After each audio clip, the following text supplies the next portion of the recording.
Hello and welcome to Building Your T-Shirt Empire. My name is Cole, and with me as always is Gavin. Gavin, say hello to the people. What's up, everybody? It's Gavin here, founder of Seps.io. So today we have a very exciting guest. It's Kimarie Hunt from Clockwork Screen Printing and Embroidery. Tell us a little bit about how you got into the industry, because I know you're relatively new to it. I am. I think so. I started off. We took over. My son and I actually own a business. So we took over. My son Dakota and I. We took over the business in 2019. Okay. Awesome end of the year the takeover business. But Clockwork's actually been in business since like 2005. So it's all relationship based, knowing people and getting involved with different people, and which led us to take it over. Partners with Clockwork. And so, why? Was Clockwork trying to sell because they were doing well, or was it because they had issues and they felt like they had to just bail? Great question. So our business partner still, he started Clockwork back in like 05 in his garage. Right? Dakota was in banking and hated it right out of high school in banking. And I was actually in action sports. So I worked in action sports. So the Detour, Vans Triple Crown, X Games, that's my whole thing. And we got involved with Clockwork because one of my athletes back in 2007 actually was injured. And then one of his sponsors, relationships are everything. Yeah. I'm telling you. So one of my athletes got injured, and his sponsor hired this guy to screen print shirts for him, and asked me to go up to El Segundo to pick up shirts. They were going to get athletes at the next event, show their support for this guy. And so I went up and got him, met the owner, and for 3 years we printed shirts with him. Oh, okay. And so 2007 to 2010, stayed in touch with this guy, obviously, and we were there monthly picking up shirts, right? And then being my background with action sports, I had a radio show with DJC up in LA. Oh, cool. And so this whole thing is like familiar to me. But I did a show with a mutual friend and the guy Jeff, who was owning Clockwork. I did a show with a mutual friend, and he came up. He contacted me. I heard you're going to interview Colin from the Metal Militia, Motor Cuss guy. Can I come up and see you? It's been years. So kind of fast forward is he came up after the show. He's like, and Jeff, our business partner, is on. He starts businesses every week, like LLCs all the time, right? He's like, I'm going to start working with athletes, and I need you to come in and look at contracts, do photo shoots, like be that person for me. And so he's got like a boxer brief company, a sunglass company, whole screen print shop, and now he's getting into like athlete stuff, right? So I do it. I work with him about 3 days a week, 2 hours a day, just kind of on the side, overseeing So looking at their contracts, looking at, potential sponsors and photo shoots, that kind of thing. So that was in 2013. And so 2013 to 2018, jump forward 5 years, Jeff calls me into the office. I had nothing to do with like the screen printing side of it. I saw it and wanted nothing to do with it. Right. So I'm like, dude, this sucks. Yeah. Like, shit is wrong. People are pissed. Like, it was brutal. So Jeff calls me into the office. I was like, I did other stuff for him, like in sports and like reaction properties and whatnot. And he calls me in his office, and he's like, look, this is 2018. I'm going to sell Clockwork. And he's doing other things that, he's had his side of the business, whatever. I'm selling Clockwork. Do you want to buy it? And I'm like, no. Yeah, right. He's like, I will sell this for you for X amount. Do you and Dakota want to do it? I'm like, no way. Like, there's no way I would ever do that. And so he's like, okay, so I'll talk to this other guy that worked there. And he goes, I'll offer it to him. And I was just like, whoa. Like, he goes, you'll be with me. We'll still work on other things. So I'm like, okay, cool. Never thought anything else about it. So I go to my office, go to my desk, and I call Dakota, or I text her or something, and I'm like, dude, Jeff just called me in his office. And I'm thinking I have to find a job, right? That's right. what I'm thinking, like, even though I had nothing to do with that business. So I text Dakota, I think, and I'm like, Jeff just called me in his office. He wants to know if they want to buy Clockwork. And he goes, you said yes, right? I'm like, no. And he goes, oh my God, get me out of here. Like, I'm in banking. This fucking sucks. Like, I need out. And I was like, oh my God. As a mom. Okay. I'm like, where are you go? So this sucks, man. I'm like, I see it. Like, you don't understand. Like, it's so hard. People are bitching about this and that. And employees aren't, and they don't give a shit. It's not, he goes, but if you only had the stress and it was ours, we would build it differently. Right. I'm like, no, that's not good. But okay, I'm the mom. Like, if you want another break key, I can do anything for you. Oh, no. I'm your mom. And I love you. And so I went that same day, went back into the office and I go, okay. He's like, what? I'm like, okay, we'll do that. And he's like, really? And I'm like, yeah, handshake. And then it's like, okay. And I said, I don't think I want all of it. I think it's a gradual thing. I think we need to do maybe 50-50 and you gradually settle away because I just don't know, man. Right. I wasn't convinced.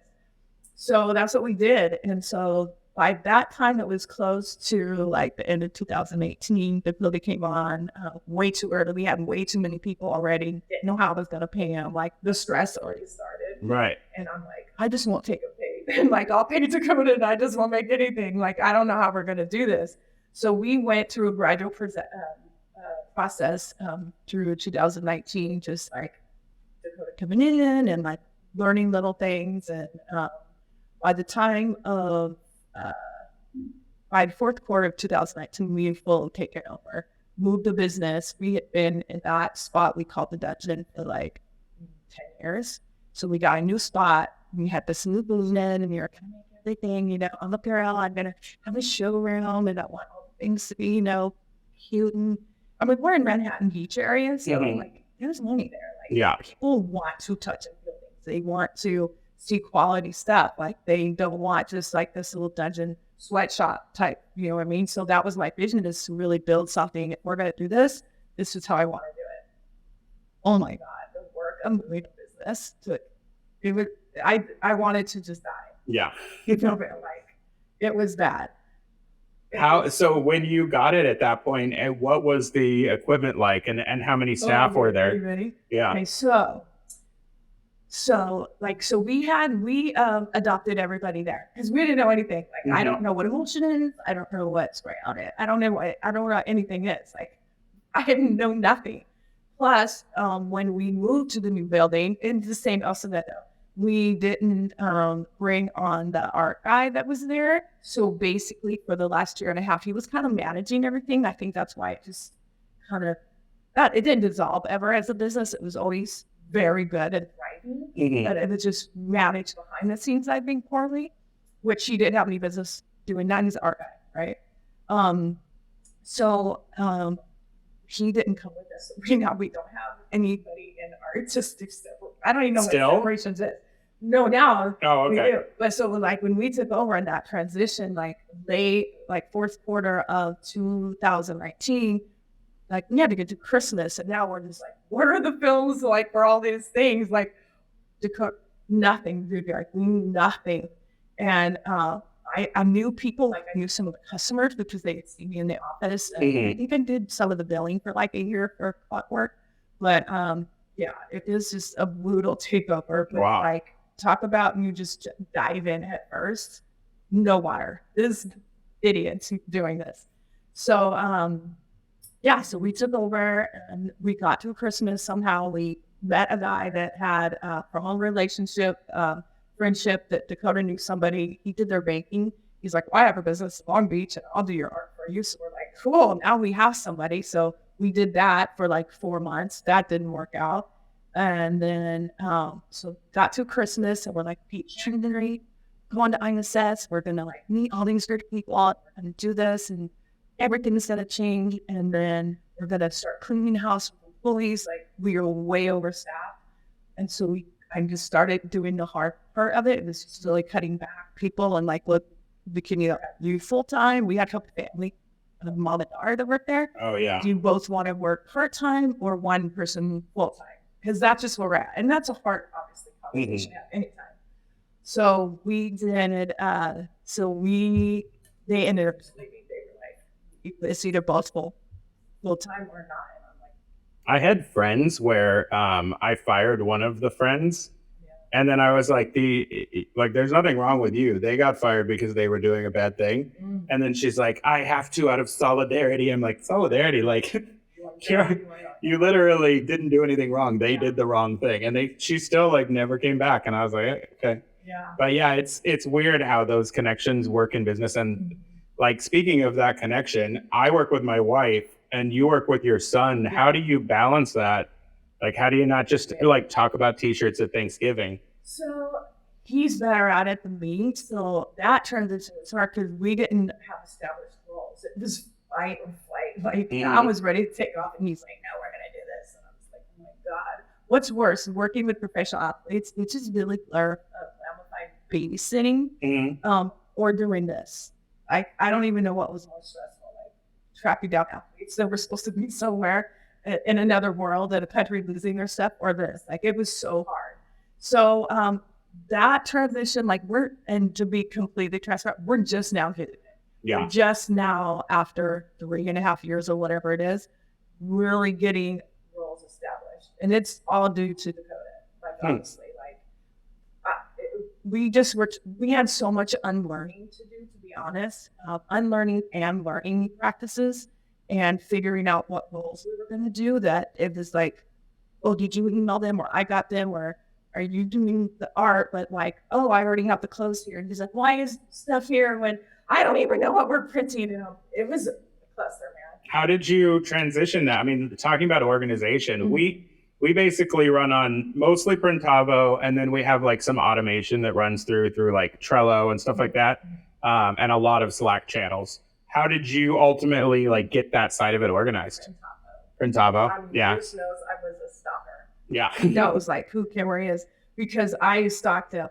The ISS in January that I was saying, so 19, but our first like, okay, we're business owners. And we're going to ISS, we're going to meet everybody. So I actually took a handwritten 4-page work order, right?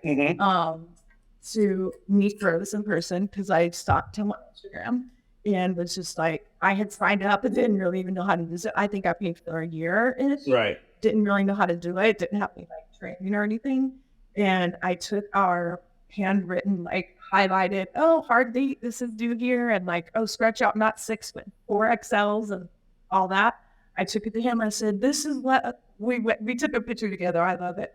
But I said, it was like the before and after. So he held up the Printavo like iPad, right? And then I held the work order of 4 pages with scribbles and Sharpies and rush order and all that on it. And that was how we really started to do is Printavo, because I mean, a paper that's your Bible. And if you use that on the production floor, you're like, you're printing. Like, I don't know. Nothing was automated. So you didn't even have like invoice. Vellum. We used Vellum. Really? Yeah. Not now. But like, we used Vellum up until 2019. Oh my God. So you had to like modernize the entire business basically. So then, so I'm assuming you got like a big Epson film printer or whatever. So you did, to go back, you did ask me about equipment. See, I told you it was going to be a lot. So the equipment that we had, yes, we had a Vellum printer, which our partner still thinks is like the best stuff ever. Why is he pro Vellum? Oh, man. So, and then we had 2 workhorses. So. Are they ancient? I don't even know, 5 maybe. I don't know. So yeah. So 18-year-old. We moved them over to the new shop. We didn't like put them on pallets or anything. They just moved them on a forklift, like a mile away. So they put them on a forklift on a flatbed, and so one of the arms were bent. Like, they never kept registration. Right. Super bad. Never kept registration. So I think, honestly, in 6 months, maybe we used one of them, like the workhorse. Maybe we used it on maybe 4 orders. It's just they both became shelves. Big, 6 color shelves to just ink on, and we had 2 6, which we still do, but we had 2 6 color manuals. So our printers hated the work. Not that they hated the auto so much that they ran manual. Not that it was workhorse, but just that they weren't maintained right. It was just like, fire that up and fix that. They would rather screen print is 6 colors, 700 pieces manually. That's crazy. And then you have quality problems because the best manual printer, when you output that much, it's just, you just sore wrist will mess up your print. It's awful. And I never realized you really need to keep your guys happy. I didn't know that part of it. Like I've been, employed with myself forever. So having employees and it's something that's so labor intensive and then not having the right equipment, then realizing that I really need to keep them happy and their bodies, Right. That's a lot. So, I mean, that was all a learning curve. The first thing that we did get, because we could afford it, was the Epson printer. We got like the 800 or something. You're right. Which we still have, and it's been amazing. Yeah. That was the first equipment that we could do. But we were in debt when we were in debt, like that much. So we had a lot. We took on a lot. We took on a lot of debt, and then paying people back, and like old people, they never paid.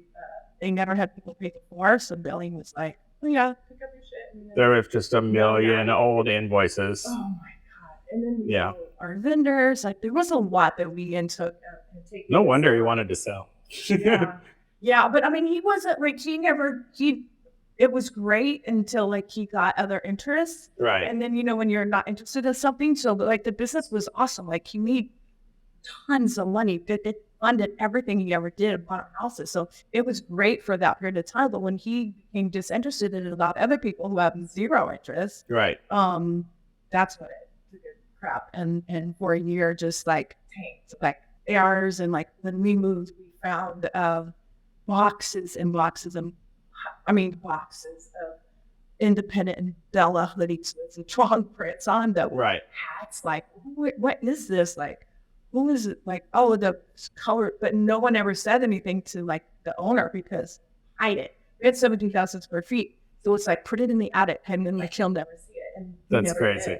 Like, it was bad. When I was at a shop forever ago, in like West LA, and I was still working at it, and I actually hadn't started managing it yet. It was, I was still technically like the art department. So it's not my fault, but, somebody loaded up, they were doing Ronald Reagan Library, and it was 10,000 units for Ronald Reagan Library. It was like the deal of the year. And somebody loaded up not flag red for every single one of the American flags. And it was the greatest mistake I've ever seen in a shop because 10,000 units were all rejected by the library.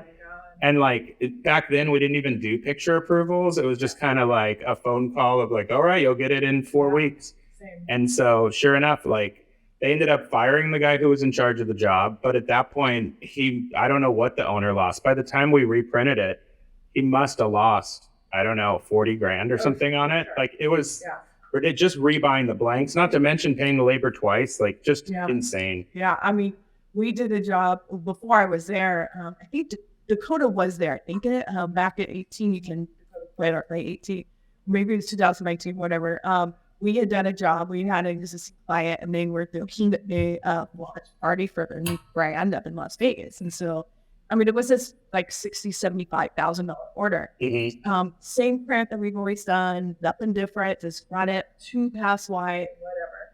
And Dakota had asked our art guy who handled everything, managed everything. Like I said, he was way out of his comfort zone. But he had Dakota's like, hey, Dakota knowing nothing about anything, right? He's like, this art looks different than it does on the screen. And he's like, no, that's right. Because are you sure? This is small lines, like, are they supposed to be in there? And he's like, no, it's right. This guy's telling, right? Okay, total order. It's wrong. And whole order. We didn't know. He shipped it. And he's like, no, it's exactly right. Just do it. So we shipped it. They get it to Vegas. I get a phone call, and it's our owner. It's the owner's friend. And he's up there with him. He goes, order is wallet. And we're like, what? He goes, this isn't the right logo on there. Where is this detailer? I'm like, oh, it was, oh my God. And I was at work and I walked in and I was like, is that what guy's name? And it's like, this whole order's wrong. And he goes, I was afraid to tell you. I go, we printed one. Like, there was only one printed. It was the perfect time to tell us, like, oh yeah, I didn't want to tell you because I'm the devil, right? I didn't want to tell you with Opposazzi. I didn't want to tell you because like you would, lose your shit on me. I'm like, this is going to kill us. Like, this is a $75,000 order. We have to reprint. That's We ridiculous. can't do that. So yeah, so that was what we walked into, and I get it, man. Press approval. So that guy that is the did key. not, the art guy, he didn't come with this because I was like, I can't Nah. do this. Yeah. Everyone listening, do press approvals. Press approvals, photos. I know it takes time, but and it's so worth it. Time, but and Dakota and I still, that's one thing that we kind of like, nope, they should have. No, look, if we're unsure, just send a photo or call them and say, I'm sending you a photo. I need you. Or like sometimes we still do press check. So they'll be there if it's something new or a new brand. Well, we know now it's like, come down, we charge them for that time, and they come down and they approve it. We never change the art. It's like, oh, you can change the color or something. But Yeah, we do photo approvals on everything because we use Mighty Call as like our office phone. And so all of our orders, we can text as shirt agency and just text pictures straight. And so like everyone has to do it for every order. On a small order, it's kind of annoying, but still, it's like one of those things where like you're really not making that much on a lot of orders. Yeah, but you're going to lose that much more. You can lose, like especially if you do a contract job, you can literally lose. You can go negative on the entire job because the blanks are way more than they even paid you. And so yeah, it's ridiculous. Yeah, we walked into a lot of unlearning. If we look back now and we're like, remember when we used to like use spray out, or I don't even know what it is in the spray out room, and they never diluted it. And the guy's like, man, you guys order a lot of this. I'm like, I don't know, like we're printing a lot, I guess. And he's like, I'll bring it. I want to see what you're doing. And found out was like they were using it directly. They were not like. Which thing was it? I don't even know. It was for the dip tank or for? It was. Do you think they had a dip tank? No dip tank. So they were just like blasting aerosols. Yeah, it was just a spray. It was in a like opaque kind of whatever it was. What do you put on the screen to like get all the emulsion up? Just like press wash, I guess. Whatever. That's what it was. So they would clean entire skirt. With the sprayer, solid. Yeah, no dilution on it. So that must have smelled horrible too. And I was like, oh my God, I love this stuff. I didn't know, like. So there was practices, that it was. Wow. So I'm curious. I'm curious now. So you went 3.5 years doing this. If you had to go back, like, would you just start a shop brand new, or would you still buy a shop? So I honestly feel like we did. Even though we had clients, we got shut down at COVID 3 months later. Right. So now we are at zero, right? So I would.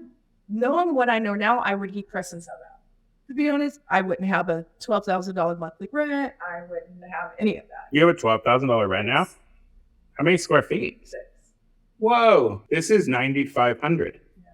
That's a big difference. Yeah. I mean, I guess Manhattan Beach is definitely nicer, but we're in El Segundo, but yeah, El Segundo is. That is a lot per square foot. It's a lot. Yeah. Wow. Yeah, so I mean, does it feel like your clients are exclusively in that area, or do you just have clients that aren't? I mean, we prep for a lot of people, like people like Denver and Hawaii, we should, New York.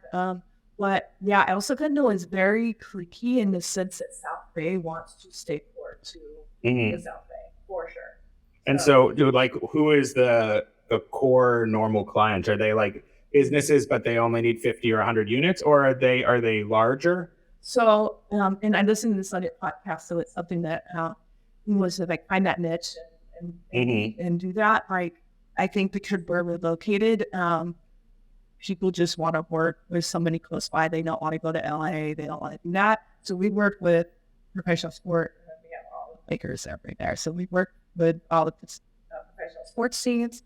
Aerospace is there for. Oh, cool. Both Boeing is there. SpaceX is there, Breaking Out is there, so we have a Mattel. So there's a lot of those companies. And then we do startups, and I think we do startup companies and a ton of retail. A ton of retail, and we charge them that. And they're just not in beach. They're going to charge $75 or something that we might charge them $20 for, like these or something, or whatever that is. But yeah. Huh. So you end up with a lot of corporate. We really do. We have a ton of corporate. And good relationships with them. So it's like they'll message Dakota doing a rocket march and like, hey, we need X amount at midnight, and he's like on it. Right? So it's really relationship based. And is a lot of that actually becoming heat transfers now, like supercolors, or is a lot of it going on the press? So screen print, I always want to screen print anything if I can. I think I just like the feel. It's definitely texture-y. For what heat press, like, so our whole heat press department is awesome. Love Realm and everybody there. We just threw a shout out to Supercolor because they're amazing. We had so when we got shut down during COVID, we had to kind of jump back there. We had to figure out how are we going to pay rent. Right? How are we going to pay rent? And then it was like $9,000.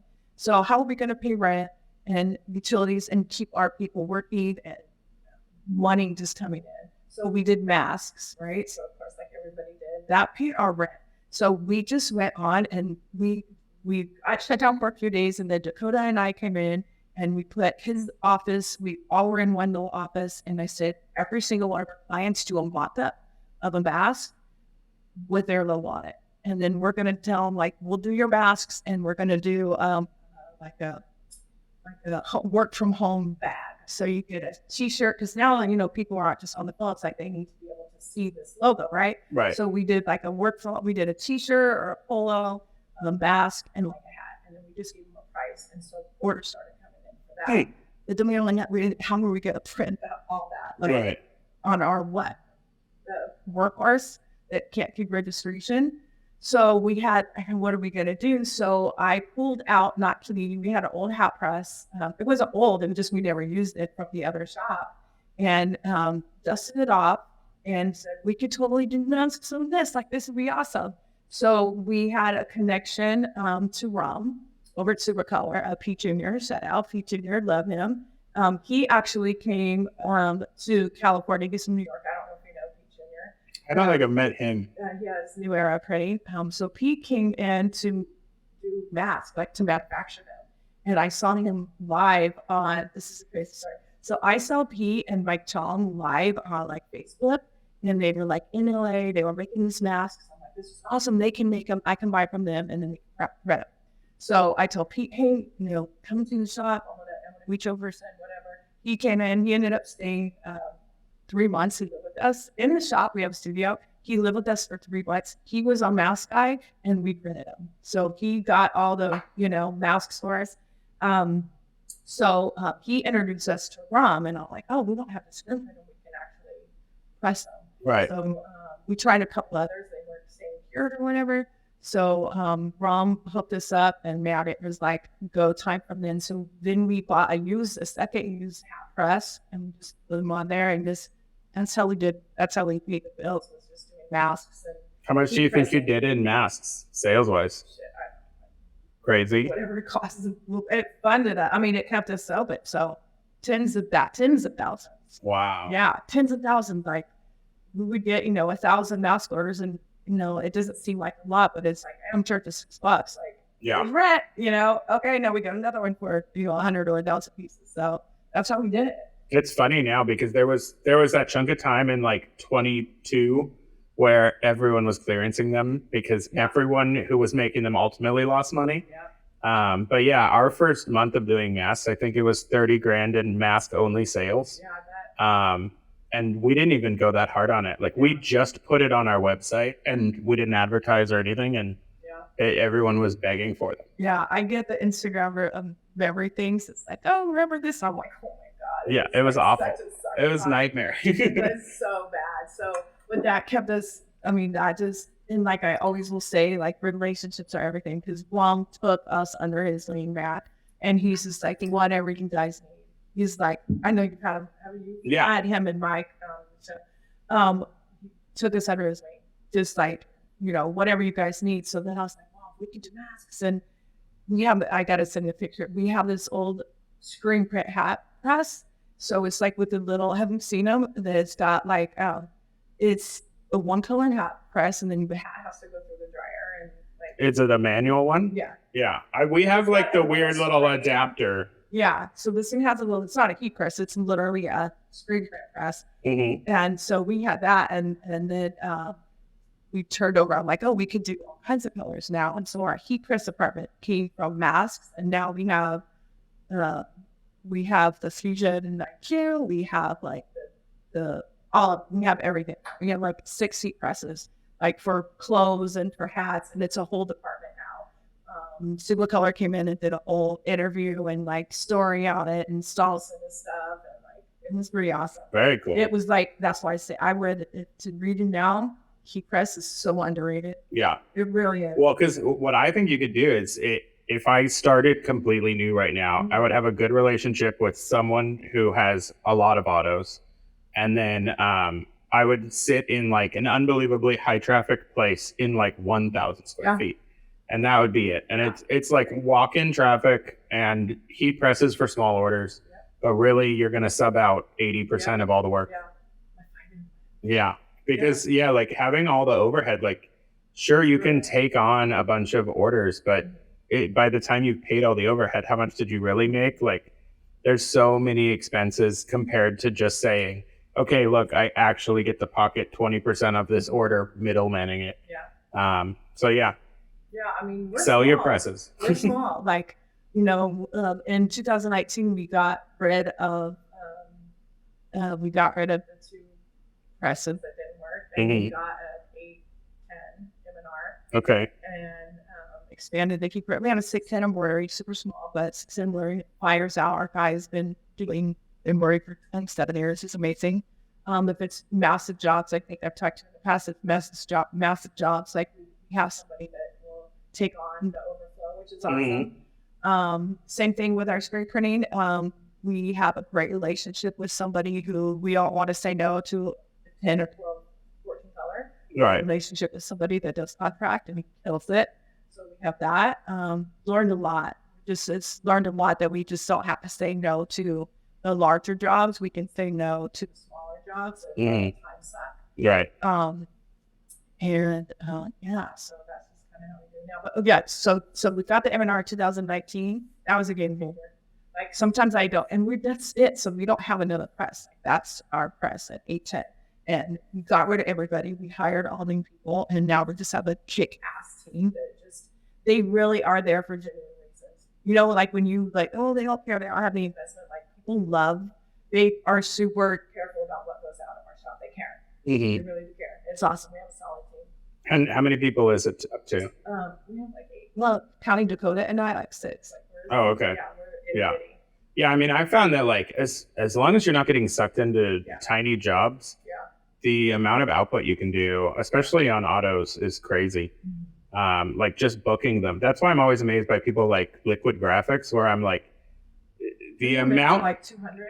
Well, I got a call from one of their customers who said that they were saying a 500 piece minimum right now. And then they had told them it was a 6 to 8 week turnaround. And this guy's like, I've been with them for years and I cannot wait that long or buy that many, because I guess this customer was doing, not contract. Like he's not contract, right? Well, no, his prices are insane. So I got the Liquid Graphics pricing sheet because this guy's like, you have to price match, but also wait 8 weeks. And I'm like, I don't know how that works. Like you want a fast turnaround, but I have to match the people who have really slow. So it's like, there's other benefits besides price. But they were doing on 300 units, 5 color, they were putting the public wholesale price of the shirt, 0 markup. I don't know if they have maybe a little bit of a margin because they're buying at such high volumes, but no public margin at all on the blank. And then they were doing a 5 color for $1.17. And they had some setup fees, but the setup fees added up to about $60. So on 300 pieces, 5 color, they were only going to make maybe $400. And I was like, why do the job? But yet they're so busy with so many orders that the math actually is there. But for most people, especially smaller shops, like a 300 piece order, 5 color, that's kind of like your whole day, like. You wouldn't be their entire price on the job was like under $450. including a perfectly nice blank. And I was just like, why even do the job? I don't know. I always question our pricing because I guess I just always question our pricing because we never changed our pricing. We do now. Yeah. Like we were at the same price. We lost not a lot. We lost a little bit of customers because Jeff had been in business for so long and the relationship was from there, and they would bring their own, or he would just, okay, it's $1.50 more. And I'm just like, right. But like never the markup was like 15% on it and stuff. Like I mark it up 35-50%. Like honestly, it depends and depending how technical the job is. Not every job it's not. This is what it is across the board. How technical is it? Like what's it? Or if they bring it, that's another thing. So okay, add $1 or $2 because now we're losing that. Yeah. Just those little things that we learned, but we lost some business because we're not doing the 6-color 12 piece no more. We would offer heat press now, and we would show them this is what it feels like, but this is how we could do it. We just have to change. Or we can do this order this last time, but next time you have to be at 36. Our minimum is 36.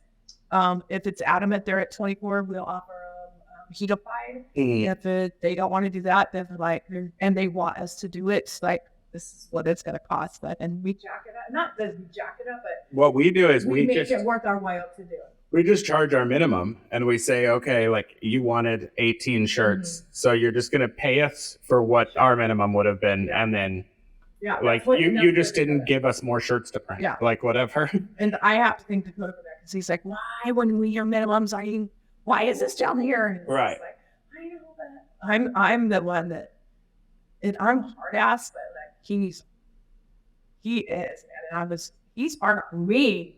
But he's right. But honestly, he's right. And like how is it working with your wife? It's awful. That's another topic. It's awful because the thing is, we'll talk about t-shirts like at 7 a.m. or we'll talk about t-shirts at 8 p.m. or whatever. It's still like we've never magically figured it out. Yeah. Like we can handle like orders and we both know like what to do. But when stuff's going wrong or whatever, like you have several roles. Yeah, but I mean, we also have been doing this. Like we were insane in the beginning. Like in the very beginning, you would see the two of us on a press at midnight. Like it was crazy.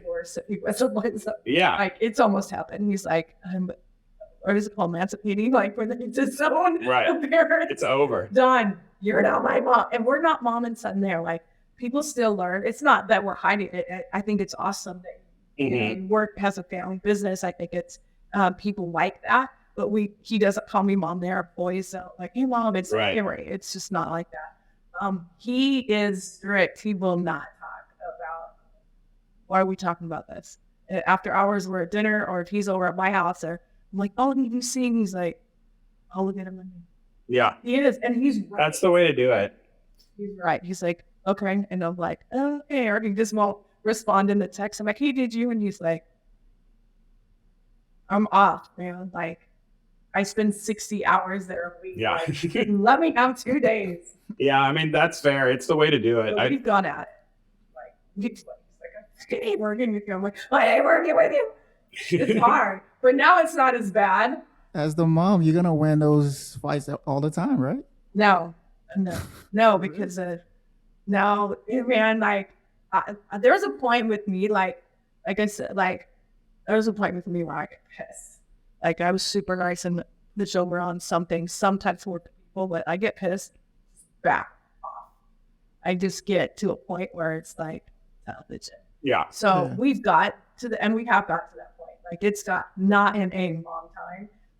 He is and it's happened because why it's changed is because we've learned to automate the business, honestly. Like, yes, bring it in Printavo. The other thing that was a game changer for us is graphic source, because we were doing everything. And if you have a company that can help do that, and take on some of that responsibility, just like with automating anything in it, when you can have a new tool in there, like providing something for my team, a new press or the CTS or anything like that, it makes your life easier. Yeah. And we always were the last ones to have help. We hired people and it was like, nah, they're not working right. And it's pain them out the ass, and it's like, oh my God, and we're training them and it's taking time. Having something that you can use like a VA type thing and having steps done somewhere else in the process and having a virtual, like they're there, has been a game changer. And that saved our mother-son relationship because he was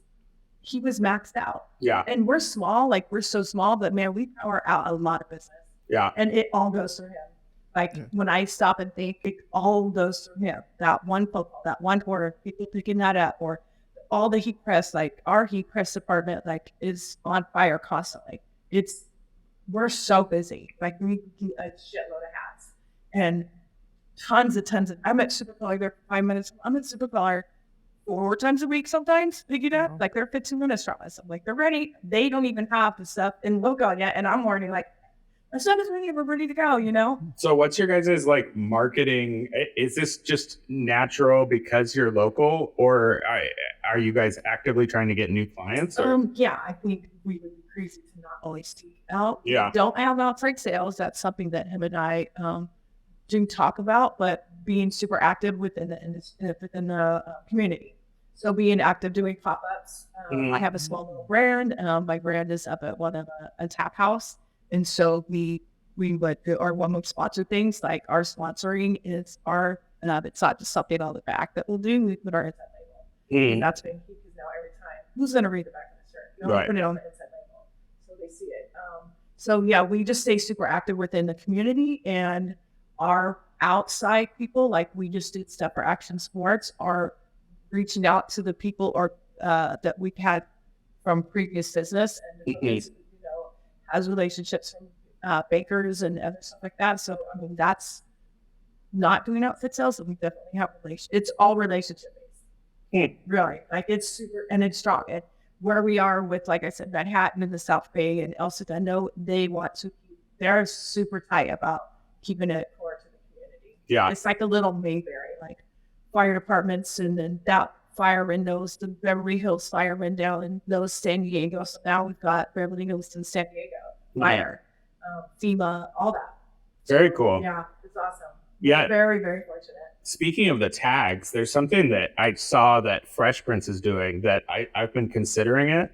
We're not as big as Fresh Prince, but what they're doing is they're offering the Fresh Prince blank, which is obviously not their blank, but they went and they paid to relabel all of it. Yeah. And then that is their cheaper shirt. Yeah. So you have to actually pay more to get like a Comfort Colors blank, even though they might have relabeled the Comfort Colors and called it a Fresh Prince blank. So they are getting their tag out there over and over and over, and they actually force you to pay more to just have it say Hanes. And it's kind of a great idea. Yeah. I don't know what that would mean for us to implement it, but I really like the idea. I mean, if you had a house shirt, so our house and our go-to is AS Color. Oh, you guys are fancy. Yeah. That makes sense where you are. So AS Color is our actually house tee. Yeah. And so when somebody calls for a rush order, they get the AS Color basic. Huh. Yeah. And I mean, it's awesome. Like, it's a great shirt. It's just amazing. So where are you guys now? Like, how are you feeling about your shop? Like, how's just like you said, you have a strong team, right? So how do you feel about your shop, where you are now, and how do you feel about just what the future kind of look like? So because of the team that we have, I'm in it. I don't want to quit every day. You know, I mean, there's days, but like, we have. Now there's things that we want to do. I was talking to Paul, like I want to have a CTS now. Now there's things that we want to add to it, and it's getting better. But this is really, 22 is really or we're in 23. 23 is our first year of kind of normalcy. And it's still like not really normal. We're slammed one week and the next week, like, what's going on? But I mean, I just see everything a lot. I see everything is, now that we've got some regular, some wisdom that we've implemented and the changes that we've made, I'm not trying to like quit every day. I definitely love what we do. I love the clients that we work with. And it's awesome. I love it. Nice. So you bought your business to begin with. Do you see So we're still yourself? partners. We're still partners. So we still Okay. have a partnership. So are you So phasing that out like you originally planned? yeah, that's working on because, but yeah, that would be ideal. Is should just be able to have it all. That could be very possible. Maybe in the next year. Working on that. So is he still in a business? The person that sold you? Yeah, so Jeff is still like I see him maybe once every 4 months. He doesn't have anything to do with clockwork, but he has other businesses. He's actually on the credit card processing company. So he got licensed or whatever you do to process credit cards now. So he's killing private debts and shit. So Yeah. Yeah. Credit card processing is a crazy thing. I did like a phone center for literally 2 or 3 weeks and I quit. But it was interesting seeing the inside of it because they basically just build these giant call centers where all they do is have people cold call all day and harass people. And then they get fractions of a penny off of every single sale. Yeah. And so like it can be worth it eventually, but it's a pain. He did another thing. So like when he left Clockwork, and like I said, it's all about relationships. Like if you take it flat, I feel that Clockwork is very boutique based because like we'll have people come in and they just want people from Boeing come in and it's like a wing work. They'll come in with their laptop and just like love the vibe of plants and write the whole thing in the showroom and they'll work until their computer dies and then okay, we're out. I'm like, hey. But it's like so rad, like to have that vibe and like we all do our work, but they'll just come in and like work. But Clockwork's definitely been a funnel for relationships and doing things. And Jeff, before he left Clockwork, and why he left is he got involved early on with like the CBD and the whole cannabis thing. And he started doing packaging for them. So that guy was hired him for packaging. And he's like, hey, no, we can't ever sell this stuff online. The CBD, it's restricted. And he's like, oh, I'm still credit card processing company.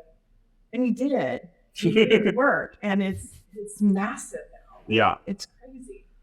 It's amazing how whenever I talk to people who talk about how they can't find a job or they can't like figure out ways to make money. And then you find out that they just like tell everyone they're a freelance graphic designer. And you're like, are you guys aware of like how many industries there are? There's so many tiny, weird pathways that you can find yourself in that make massive amounts of money. Yeah.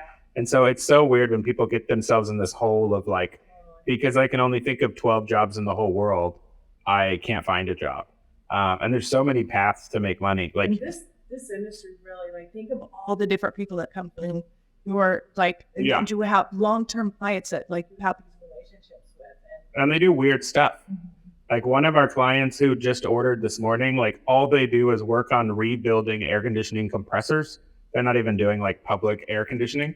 And you wouldn't think that it's a thing, but they'll order like 1,100 pieces and it's uniforms. So like clearly they are huge. And like, how often are you thinking about the compressor inside of an air conditioner?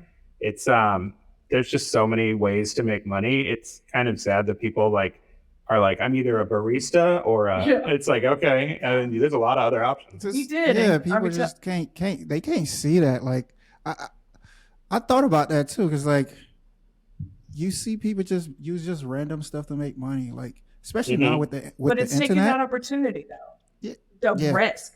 Jeff is a risk taker for sure. Like I said, he's started up and failed numerous businesses. Like, I'm like, what are you doing? Like, what the hell are you doing? But then, like, you made this work, man. And like his 3-hour, I remember when I was just working for him, his wife would get so pissed off and you have 3-hour meetings. It's just a t-shirt. Like what? And he's like, you watch that 3-hour meeting with it. It's gonna make us. And look at him now. Yeah. No bullshit. Like that guy. Well, he's a smooth talker. Like, he is a salesman. Yeah.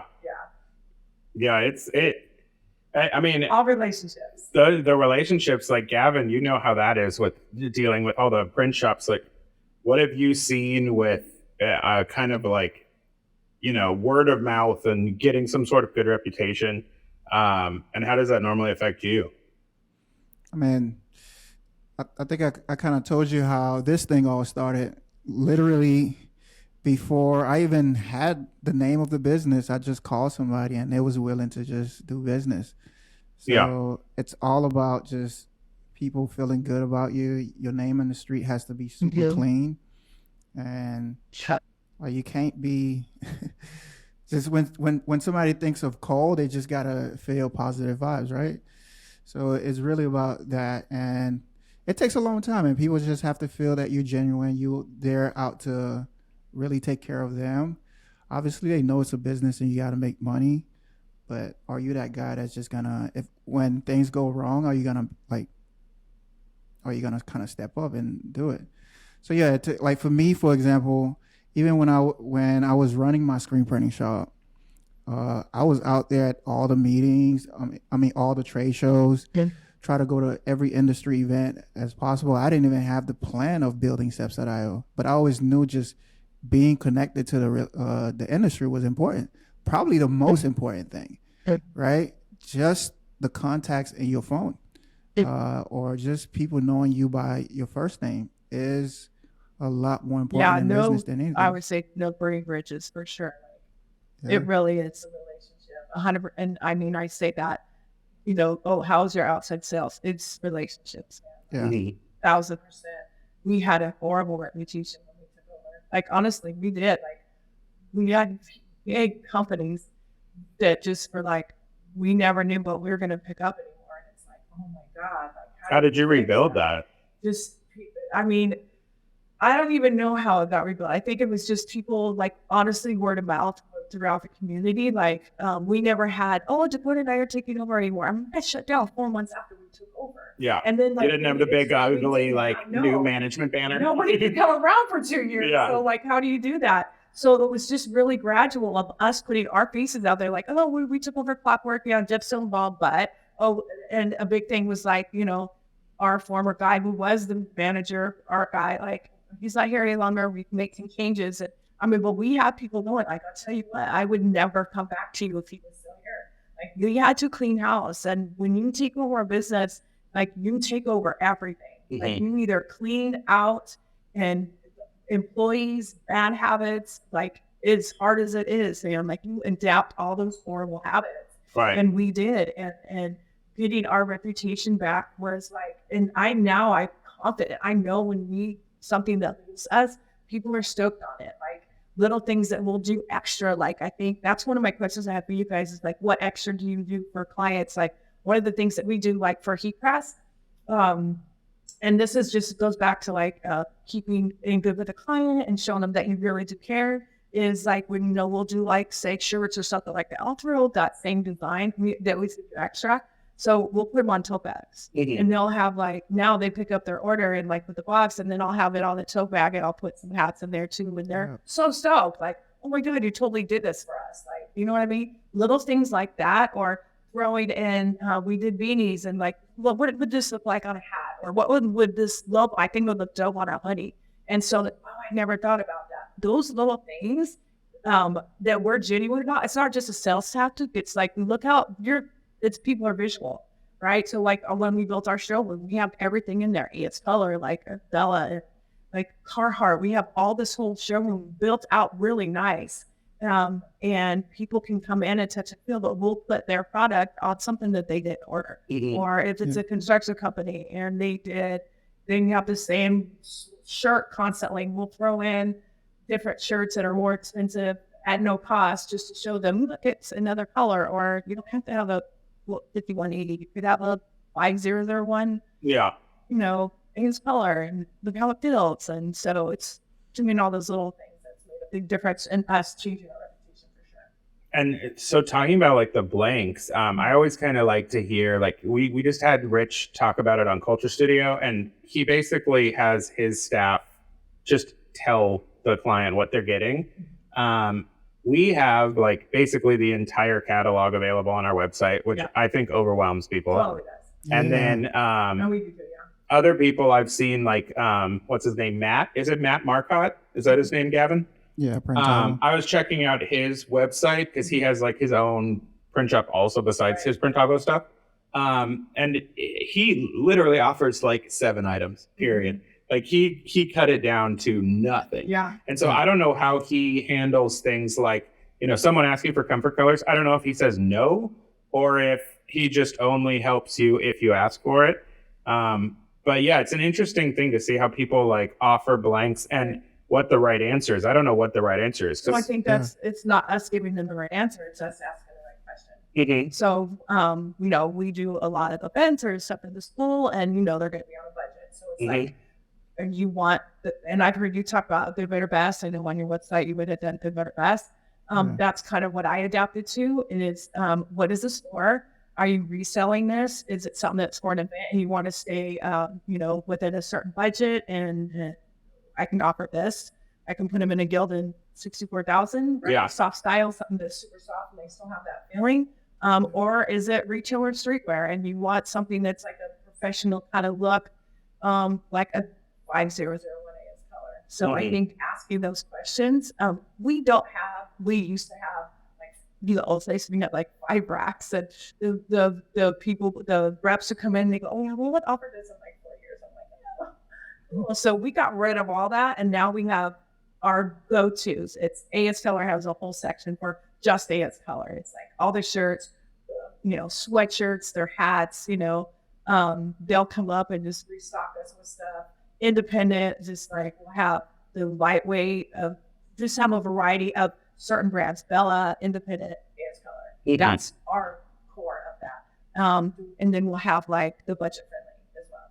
Yeah. We'll have a few of those. But shower, I don't even have brands on in the shower. Like I'll bring it out. So this is the difference. This is us, $3 more. This is what you get.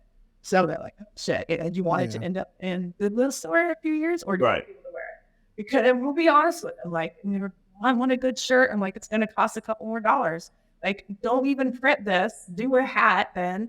Don't even print this shirt if this is what you're going to feel because it's going to be some heavy, scratchy ass shirt. Yeah. When you can spend $1.50 more and have something that people will wear all the time. For the hats, are you doing a lot of like Flex Fit or Auto or what's the main brand there? Auto. Auto. Like, okay. They're in the South Bay. Like the trucker 39165 is thousands a month. Wow. Thousands. And next one would be probably like a 6506 like a dad cap. We use Academy Fit. So we use Academy Fit for our dad caps and they're amazing and expensive and awesome. So we go to LA and just grab, 200 of those. But yeah, those are probably Yukon. We move a lot of. Going to LA is cheaper than just direct or a distributor? Both we do a rice order or sometimes they don't have it. Yeah. But Academy Fit, or we'll Uber it over. We'll just we'll call them and say, hey, we're going to Uber it down or something like that. But yeah. Which is cool. Yeah, I've never used them.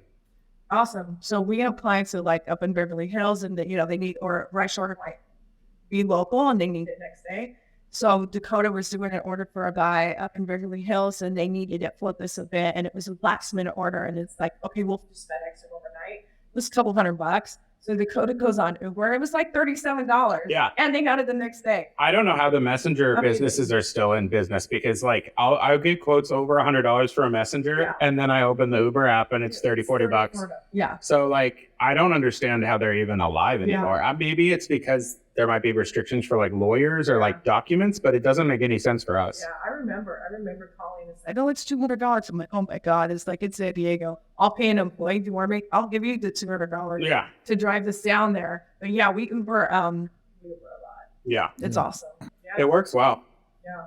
So, but yeah, those are the main hat. Like the hat auto is probably auto. We call Academy Fit. Yeah. Main hat. Yeah. Very cool. One thing you said a little bit earlier was just creating, like, how do you nurture your customer and how do you like kind of build that? I had read this book a while back and we've been playing around a lot with this in our startup. This book is called Never Lose a Customer Again or something like that. Never Lose a Customer Again. It was an awesome book. And one thing it talks about is just being super intentional about that, right? About how you're going to take care of your customer. Like, think of that in advance. Even though it may feel like robotic and it may not, but to the customer, they don't know, right? So, for example, there's a bunch of different avenues that you could talk to your customer. Like one, you could just pick up the phone and just call them, right? The customer will appreciate that. Sending a gift to a customer and surprising them, right? Customer definitely will appreciate that. You printing the shirt and you putting an extra something in there that's like customized to them, they will appreciate that, right? Like for us, one thing that we do is literally created a customer nurture program because we kind of know our customers going to be with us. Like how many times can we positively touch that customer, right? So let's say the first month with the customer is me, the founder, getting on the phone and just having like a conversation. It's literally written down in our SOP. I'm picking up the phone like on the 25th day and talk to the customer. On the 45th day, the customer's with us. The customer's getting something. Now, I'm not going to reveal everything because if the customer becomes ours, I don't want to reveal our game. But it's like there's 10 different touch points that we want to touch the customer within a year period. That's in this book? That's in the book / it's what Gavin does. Okay, I love it. I love it because it does make all the difference. And you're right about touching your customers a lot. There is something about having a relationship with somebody, especially once you get to that thing where like they can just text you. As long as they're not super annoying and bugging you in the middle of the night, like it's cool that you can just get a text, be like, oh yeah, we're halfway through, or oh, we can slip the brush in, and it not necessarily being all this like upfront email. You seem to not have a receptionist the way you're talking about your orders. You're the number one points of contact. So whoever answers the phone, it's him or I. So there just is no like, bad customer service situation where they're. I'm sure I think my worst thing is missing emails. I think that's my worst thing. Like I think our customer service is awesome because we do care. It's not just a BS like come in and hey, a 20-year-old. I think the other thing is like we work with so many, because that is their first reception of your company is like you have place in front, right? And if I have somebody who's not just making them feel like they should feel, then that speaks volumes of our company. Also, industry knowledge is really hard to train. Like if a person doesn't know about t-shirts, they just sound so stupid to clients so fast. Totally. It's hard. It is. Like I remember, him, the guy before us, like when we were at the other place, we never even knew what a next level was. Yeah. They never even did. I was like, oh my God, this shirt's amazing. Like we use gilded, like that's just what we use. And not that that's a bad thing. It definitely has its place for certain businesses, but I didn't know about anything else. Like I didn't know that there was like Bella and any of this other stuff because there was no communication, So having meeting with the reps and stuff like that, like really picking and choosing what prints well and what does best. Yeah, that's awesome. But like having clients like Dakota and I being in the front of it, that's important for me to make sure that they know that like we sit with them sometimes when they're building the business. You get retail. I don't like record stop, but we'll get retail and then we'll set meeting. We'll just come in and talk and come into the showroom and we'll set aside 30 minutes and we'll sit with you, send your designs first. And so we know what we're kind of looking at. And then you can come in and tell us like what your plan is. And they'll come in with, I have 10 designs. I'm going to knock all this stuff out. And what is your work? What's your work day? Who is your social media? Who is your demographic? You're going to do that with? I'm like, well, and I'm like, then we're not printing 10 designs. I could take your money. And I tell them that. I could take your money and here's $5,000. Like, and I'll do it. Right. But then you're not going to be a repeat customer. We're not going to grow together. Like pick 3 designs, do a complex design and 2 simple ones. Let's start with that and let's see how that goes because we need to grow together. Otherwise, I'm not going to see him again. And it was a one-time thing and goodbye. Yeah. So we're super honest with him like that. And I think people appreciate that. Yeah. Being on the side of being a brand it's interesting how many people think that that's, I guess, an easy path. I don't know if it's just because of YouTube content, but everyone seems to think they're going to start a brand. And then the people that normally have a successful brand, they built a massive audience and then they had a reason to sell merch. Sure.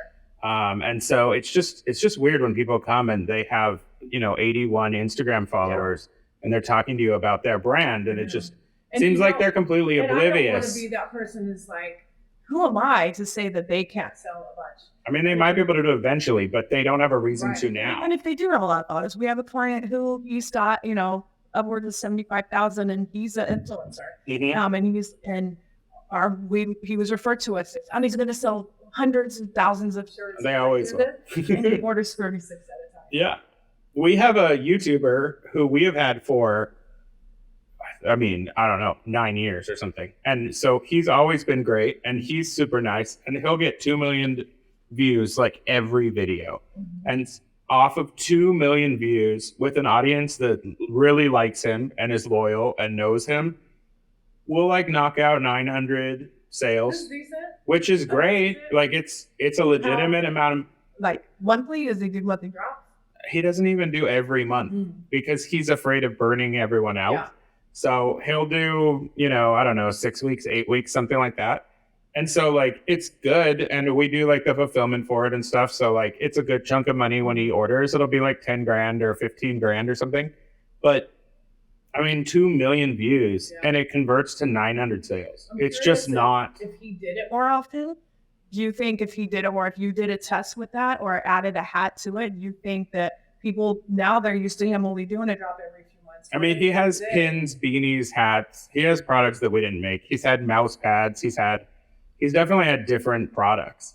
But I think there's just an element of like people will consume content and they don't want to wear it on their body. Yeah. How often have you been wearing like your favorite musician or whoever on a t-shirt, to be honest? Like I own like 3 shirts that are branded by content makers. I don't want to do it. And so like maybe it works better if you really target young demographics, but a lot of branding ultimately isn't about, being popular. Yeah. And I think that, my feeling is before we took over, we worked with a bunch of like the Kardashian type, right? So we had relationships with that. And so we were working on a project, but I think that whole influencer thing, I think it was so overdone for so long. People don't even believe it's authentic anymore. Right. I think it really went where like, if we're going to hire Kylie to do something, it's going to be $300,000 and everything that was involved in that. Like I learned on the back end, like, okay, we can have to spend $1 million to get those products made because if she does sell X amount for you, right? But I think the authentic and genuine behind that got saturated from the influencers of that caliber, right? Of that kind. Whereas people are like, I don't know if I want the shirt. I like watching you, but I wouldn't buy that garment. Yeah. I think it just got saturated. Yeah. Sure. It's interesting how like the best brands, obviously there's a massive merch game for concerts specifically, but then like I've talked to some of those guys who are handling merch for bands and they're like, 85% of the sales are live. Like we do their website, but on a given day, people aren't Googling these bands and trying to buy a shirt. It's because they're at an event. And then there's like an element of like, I want to remember this. Like I was here, I saw this tour. So there's a memento element that really is important. You're in the moment, that impulse purchase, you're feeling it, right? And you want to have that memory versus going home going, $65 for that shirt. Yeah. You really want to do that? You have more. Yeah. Definitely impulse.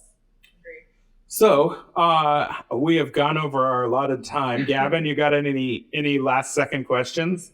No, this was good. Like learned a lot. Are you gonna sell the business? Do you plan on selling the business? No, no. I'm gonna own it 100% first. Like that's our thing. Okay. Like I said, I'm not gonna sell it anytime soon. But I think about my 5 and 8 year. Nice. So I'm thinking about my 5 or 8 year exit plan. I think I would stay within the industry, but just sell it to your son, right? Yeah, just like give your shares over to him and make him pay it. I worked remotely, I'm sure, or even did that, but have him buy you out and then I would make it stay in somehow. Like I love the whole e-press thing. I love working with people and doing that. So like, but in 5 years I might feel differently, or 10 years I might feel differently. Yeah. My grandma is about to turn 90 and she has not retired.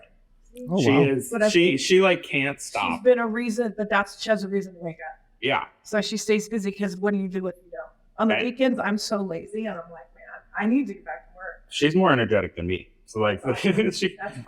yeah, having something to do, I think really matters. Cause I don't know what you do. I'm not sure what you do when you retire. You start volunteering, I guess. Maybe that's how you fill your time, but it just seems like a lot of free time. Too much. Yeah. I get bored on like Sunday afternoon, and That's I'm what I'm like, saying. I've done this. Yeah, It's been a day and a half. A little side brand because like, what am I? Yeah, Yeah. I had to stay with it. I love it. I actually love this. I'm glad we did it now. I think we've learned a lot. There's a lot to learn. Anybody out there taking a little business, man, get into it. Like get into the guts of all of it. Like we still have paperwork to do. We have all that still, but the learning of it and taking on bad habits and adopting all those. I wanted to just, and they took it. Like it's just sucked. But there's a light in it. Yeah. We're there. Like we're there. And there will never be a problem again. All I'm right. back to the office today, so. Perfect.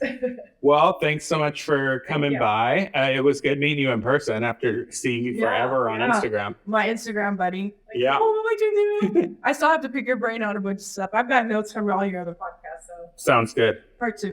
All right. Well, thanks to everyone listening. Don't forget to like, subscribe, and tell your mom about us. And we'll see you in the next one. Bye.